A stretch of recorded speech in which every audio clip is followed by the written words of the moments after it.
Riamsa Nainggolan biasa dipanggil Opung atau Nenek, usianya 70-an. Suaminya sudah meninggal dan merupakan mantan sekda Kota Pematang Siantar. Opung Riamsa tinggal di Jalan Medan Area, Kota Pematang Siantar, Sumatera Utara. Di samping rumah, dia memiliki kos-kosan. Dia juga memiliki usaha kosan lainnya di Jalan Pane, Gang Bazoka. Anak-anak Opung sudah dewasa dan tinggal terpisah. Sehari-hari Opung selalu aktif, meninjau kos-kosannya, pergi ke pasar, memasak sendiri. Dia tetap bugar dan ramping sebab rajin berolahraga jalan pagi dan mengatur pola makan sehat. Pada Selasa 23 Februari 2021, Opung Riamsa datang ke kos-kosan miliknya di Jalan Pane, Gang Bazoka. Tujuannya untuk menagih sewa kos kepada seorang penyewa bernama Rohayani Purba alias Gea.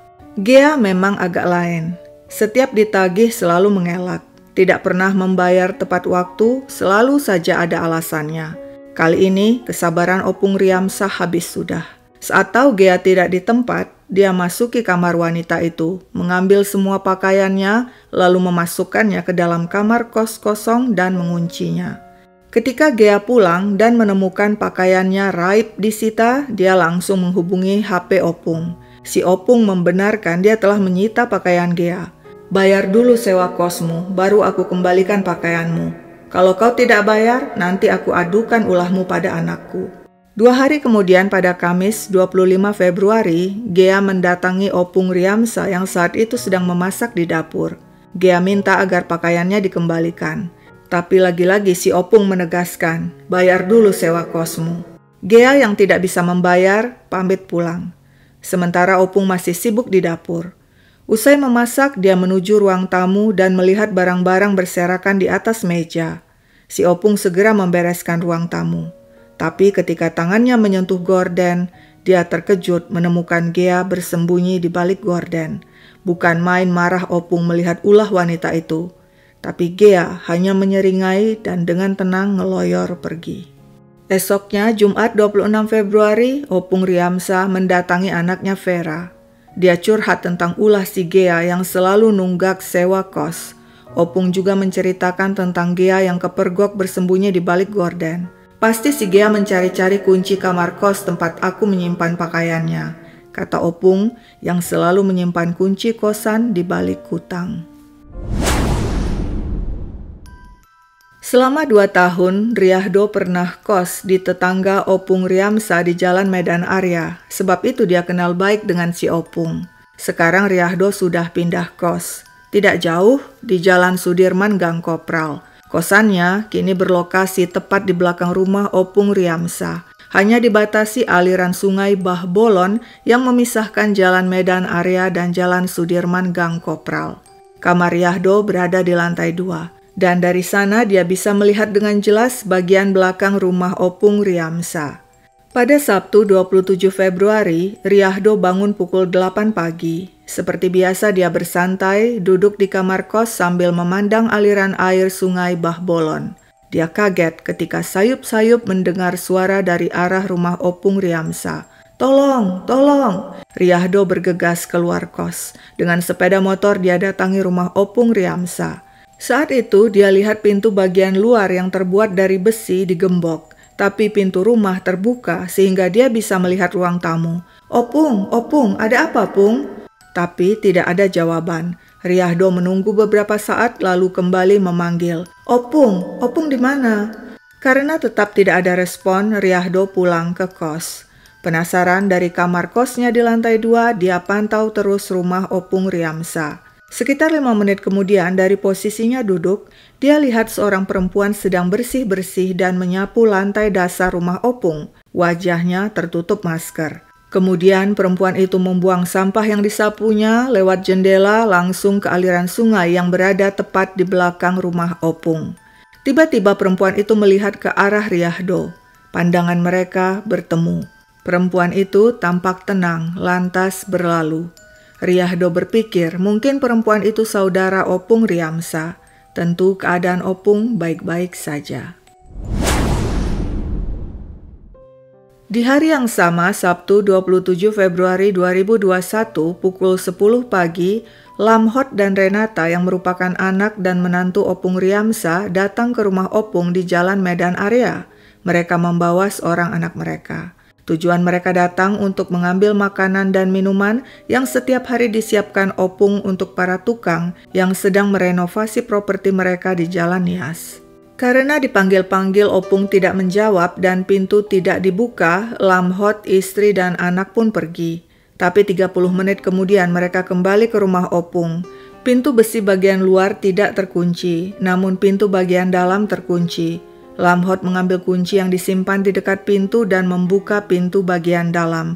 Mereka pun masuk dan memanggil-manggil Opung Riamsa. Tapi tidak ada jawaban, HP-nya dihubungi juga tidak aktif. Mereka mencari Opung di lantai dasar, juga lantai 2, dan mendapati kamar tidur Opung terkunci. Saat pintu didobrak, tidak seorang pun berada di sana. Sang menantu Renata kemudian menghubungi Gea, salah satu penghuni kos di Jalan Pane, Gang Bazoka. "Opung ada di sana?" tanya Renata. "Nggak ada, Kak," jawab Gea, sekalian curhat. "Kak, aku mau pindah dari sini." Renata heran. "Kenapa pindah?" Gea mengatakan dia tidak cocok dengan seorang penghuni kos lainnya. "Aku mau dihajar, Kak." Usai berbicara lewat HP, Renata memutuskan mencari Opung langsung ke kosan di Gang Bazoka. Sekalian dia ingin menagih sewa kos Gea karena Riamsa pernah bilang Gea belum juga membayar. Setiba di kosan, Renata tidak menemukan Gea yang ternyata sedang keluar.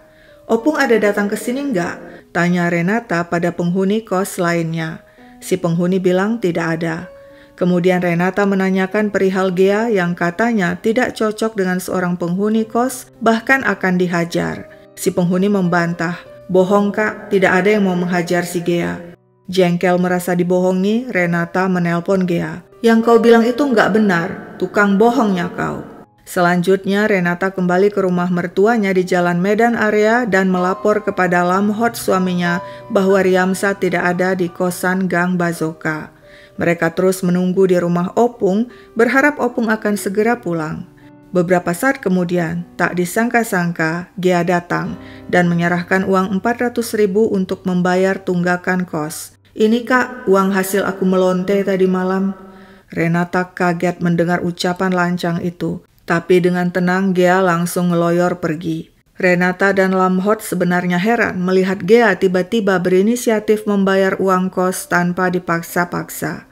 Namun masalah belum selesai. Di mana Opung Riamsa? Saat itulah Renata melihat anaknya memegang sesuatu seperti kapas bantal. Ternyata di dekat wastafel dapur ada kapas berserakan. Perasaan Renata tidak enak. Dia kembali memeriksa sekeliling dan melihat ada bercak merah di kardus. Dia cium noda merah itu, dia yakin itu noda darah. Ketika Renata memberitahu suaminya Lamhot, pria itu tidak yakin dan bilang, "Ah, noda catnya itu."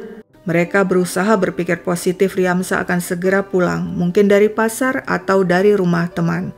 Tapi karena ditunggu-tunggu Opung tidak pulang juga, sekitar pukul 2 siang, Lamhot, Renata bersama anak mereka pulang ke rumah mereka di Jalan Handayani. Pukul 6:30 malam, mereka kembali lagi ke rumah Opung Riamsa di Jalan Medan Area. Namun Opung belum pulang juga.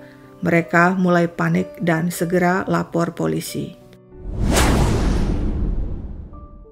Saat itu, sekitar pukul 8 malam di Polres Pematang Siantar, polisi Syaiful sedang piket. Dia menerima pengaduan dari seorang pria bernama Lamhot Batubara bahwa sang ibu Riamsa Nainggolan hilang. Menurut Lamhot, ada hal-hal mencurigakan di rumah seperti kapas bantal berserakan dan ada noda merah di kardus yang mungkin adalah darah. Syaiful dan rekan-rekan polisi segera menuju rumah Riamsa untuk melakukan pengecekan. Lamhot bilang dia sudah mengecek seluruh rumah tapi ibunya tidak ada. Syaiful dan rekan mengecek lantai 2 dan lantai bawah. Di lantai bawah ada satu ruangan yang tertutup. "Itu ruangan apa?" tanya Syaiful. "Gudang," jawab Lamhot. "Coba kau cek ke dalam," kata Syaiful seraya mendorong pintu gudang hingga terbuka sedikit. Dengan senter HP, Lamhot menyenter ke dalam gudang sambil memasukkan kepala. "Ada?" tanya Syaiful. "Nggak ada," jawab Lamhot. Pintu gudang kembali ditutup. Mereka melanjutkan pencarian dan menanyai penghuni kos milik Opung yang terletak di sebelah rumahnya. Setahu penghuni kos, Opung di rumah saja, tidak pergi kemana-mana. Polisi kembali mencari di dalam rumah dan kembali minta Lam Hot masuk langsung ke dalam gudang. Lam Hot pun memasuki gudang yang gelap dan saat itulah dia menjerit. Ibunya Ryamsa berada di sana, telentang, tidak bernafas lagi.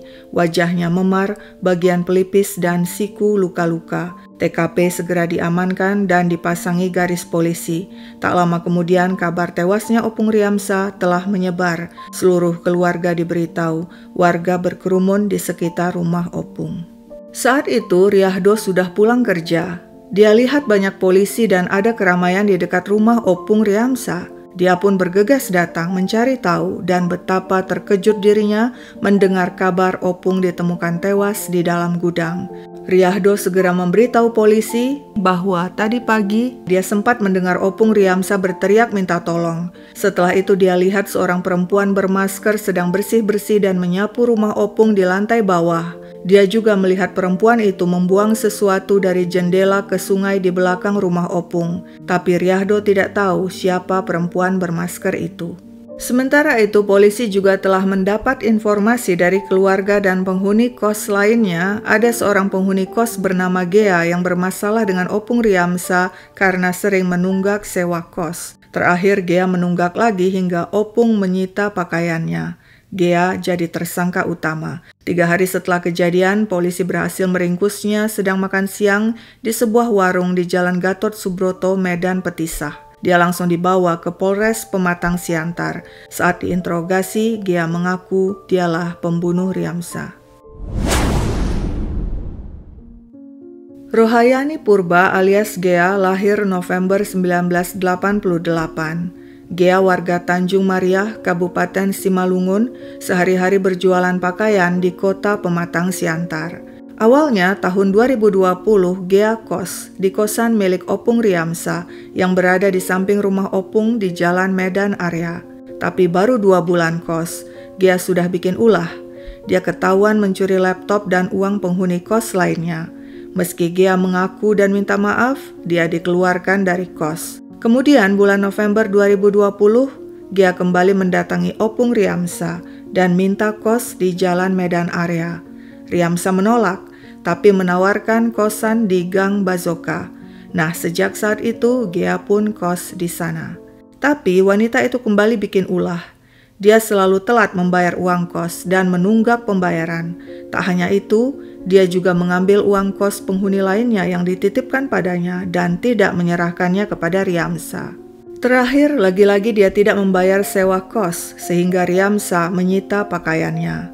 Gea kesal bukan main. Menurut pengakuan Gea pada penyidik, pada Sabtu pagi 27 Februari 2021, dia datangi Opung Ryamsa di rumah di Jalan Medan Area. Saat itu Opung sedang di ruang atas. Gea mohon pakaiannya dikembalikan dan minta kelonggaran waktu untuk membayar sewa kos. Gea juga minta agar Opung tidak memberitahu anaknya supaya Gea tidak diusir dari kosan. Tapi Opung menolak dan marah-marah. Saat itu menurut Gea, Opung minta dia membawa pisau dan buah nanas dari ruang atas ke dapur di lantai bawah. Ketika menuruni tangga, Opung yang masih marah-marah berada di depan sedangkan Gea di belakang. Kesal, Gea langsung mendorong Opung. Saat itu menurutnya nanas dan pisau terjatuh dan terguling di tangga. Begitupun Opung ikut terguling dan menjerit-jerit minta tolong. Gea segera mengambil bantal kursi dan membekap wajah Opung. Saat itu dia lihat pisau yang terjatuh berada di dekat kepala Opung. Dia ambil pisau dengan tangan, sembari tangan yang satunya tetap membekap wajah Opung dengan bantal. Pisau mengenai bantal dan melukai Opung. Ketika Opung sudah lemas karena dibekap, Gea menyeretnya ke gudang dan menutup pintu gudang. Selanjutnya, Gea membersihkan percikan darah di lantai dengan kain pel, menyapu kapas isi bantal yang berhamburan, kemudian membuangnya lewat jendela ke sungai di belakang rumah bersama pisau dan bantal yang rusak. Gea lantas mengambil HP milik Opung, dompet berisi kunci-kunci dan uang 800.000. Sebelum pergi meninggalkan rumah, Gea mengunci pintu dan membawa pergi kuncinya. Dia sempat menemui Renata dan membayar uang kos dengan memakai uang curian. Selanjutnya pukul 12 siang, Gea check-in di sebuah hotel di Jalan Diponegoro, 250.000 per malam. Esoknya Minggu 28 Februari pukul 2 dini hari, Gea mengajak temannya seorang sopir angkot datang ke hotel. Di kamar, mereka melakukan hubungan intim. Setelah itu Gea memberi si pria uang rokok sebesar Rp130.000. Kemudian menurut Gea, dia kabur ke Kabanjahe naik bus, kemudian ke Medan dan menginap di rumah keluarganya. Pada Selasa 2 Maret 2021, Gea akhirnya diringkus polisi di Medan dan dibawa ke Pematang Siantar. Demikian kurang lebih pengakuan Gea kepada penyidik. Lam Hot, anak Riamsa, mengatakan tidak percaya Gea melakukan aksi pembunuhan seorang diri. Sebabnya saat mencari sang ibu di rumah pada Sabtu 27 Februari, dia sempat melihat 4 laki-laki mondar-mandir di depan rumah ibunya. Lam Hot curiga keempat laki-laki itu hendak menghilangkan barang bukti, tapi batal karena ada dirinya di rumah.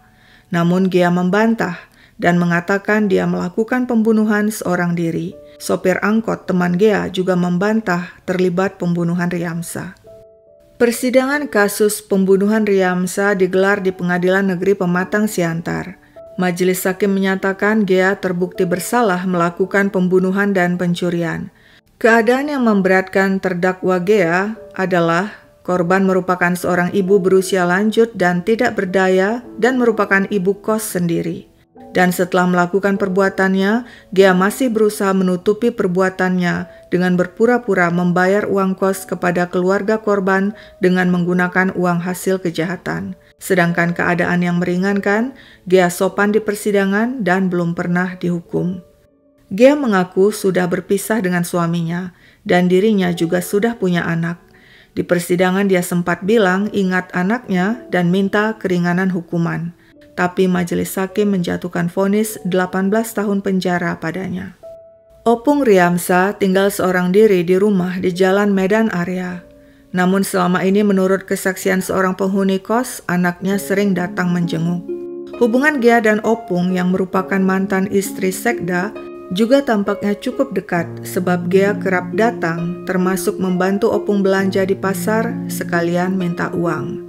Dan demikianlah kisah Rohayani Purba alias Gea, penyewa kos berbahaya yang penuh dengan red flag sejak awal. Sekian dulu ceritaku, sampai jumpa kapan-kapan.